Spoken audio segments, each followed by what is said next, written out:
Good morning mga ka-Tres Marias! Welcome back sa aming YouTube channel, Tres Marias Farm.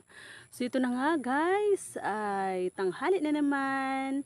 So kailangan na naman, maghanap na naman si Tres ng magugulay. So ano ba ang pwedeng iulam natin ngayon? Ito ba na talbos ng kamuting pula? Siyempre, hindi iyan ang aking kukunin ngayong umaga dahil ang kukunin ko ay mamimitas tayo ng ampalaya guys. Ayan lang naman oh. Ayan. Dalawang puno lang yan guys pero meron ako nakitang bunga dyan. Ayan, tara na.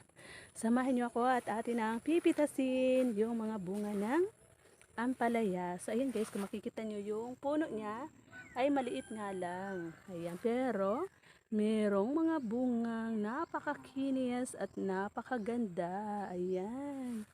Silipin natin dito sa ilalim. Ayan guys, nakikita nyo ba? Ayan. Nasa ilalim siya. Ayan oh, gandang kinis. Ayan, andun pa sa dulo oh. Hindi yan guys inisprehan. Talagang natural lang yan. Ayan. Andyan sila sa taas.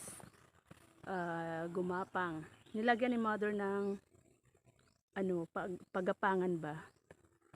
Gapangan. At nilagyan ng mga dahon ng niyog para dyan sila gumapang. So ayan, andun pa sa dulo. Meron pa oh. Ayan oh. Ayan guys oh. Nakikita nyo ba? Ang ganda diba? Kapag may itinanim talaga, may aanihin. So yun oh, kinis. Ang kinis. So, pitasin na natin. At igigisa ko to sa... Paano ba yung paghawak ko nito? Igigisa ko guys sa itlog. Pwede rin naman sa gata. Hindi ko mahawakan. Goodness. Lagay ko sa kilikili yung stand ng aking cellphone. Yan, kukunin na natin. Pwede na ba itong kunin? Parang baby pa no? Yung isa muna yung kunin ko. Hanap tayo ng medyo malaki-laki na. Ayan. Ito yung pinakamalaki eh. Kunin na natin. Yun. Wow, diba? Ang ganda. May panggisa na si Tres. Gigisa ko lang to. Yan, diba? Saan pa? Dalawa lang muna yung kukunin ko. Kasi parang hindi pa sila masyadong malalaki. Kunin ko na yun guys. Yung hinawakan ko kanina. Balikan natin. Kunin na lang natin to. Kasi ito yung pangalawang malaki-laki eh. Diba? Kinis oh. Wow. So ayan. Ayan. Tama na itong dalawa. Sold na. 3 lang naman kami dito sa bahay ngayon. Wala yung ibang mga Buna kids.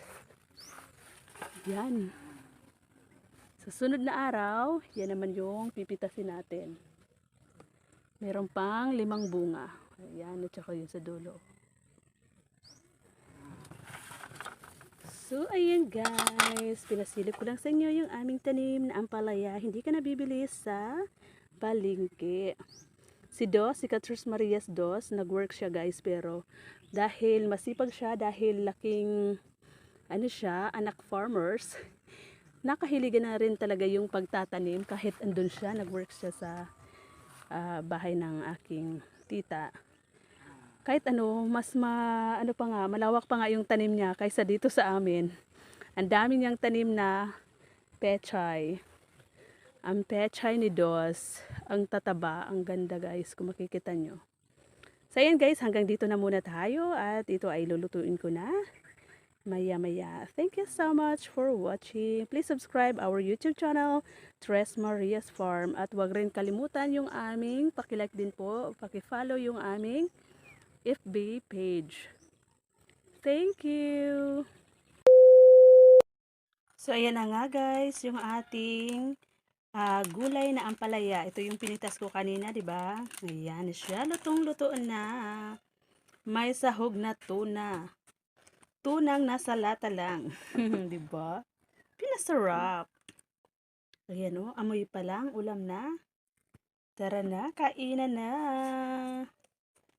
Kainan na tayo. Thank you so much for watching.